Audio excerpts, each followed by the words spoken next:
Genesis 2-minute drill is underway alongside Dr. Krei, and we are now in the middle of football season.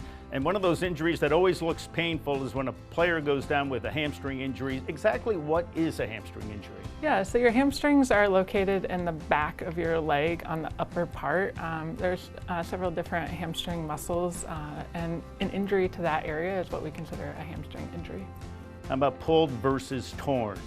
Yeah, so you really don't want to tear your hamstring completely across, and usually we don't see that, thankfully, but usually more of like an irritation to the hamstring or maybe even a partial tear.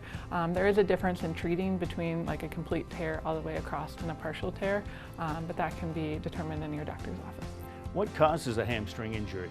Yep, so you typically see it in sudden bursts of movement. So you go from standing to sprinting. Typically in track and field, we'll see that as well. Someone will pull up with a hamstring injury. Football season now, so when you're all lined up and then you take off. And so yeah, it's that sudden burst of movement. How do you treat a hamstring injury? Yeah, so treatment of a hamstring injury comes down to if it's totally torn. Saying it's only partially torn, we usually do conservative care for that, and it usually consists of ice and rest, as well as anti-inflammatories to decrease all of the inflammation. Anyone who's ever hurt their hamstring knows it's pretty painful back there. Then we get you in physical therapy and get you strengthened back up and get you back out there.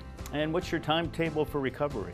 It's a tough injury, to be completely honest. If you just have a little, I'll call it a tweak for lack of a better word, you can get back pretty quick, but they can drag on for 12 weeks or so. So really being persistent in your rehab and having faith that you will get back out there.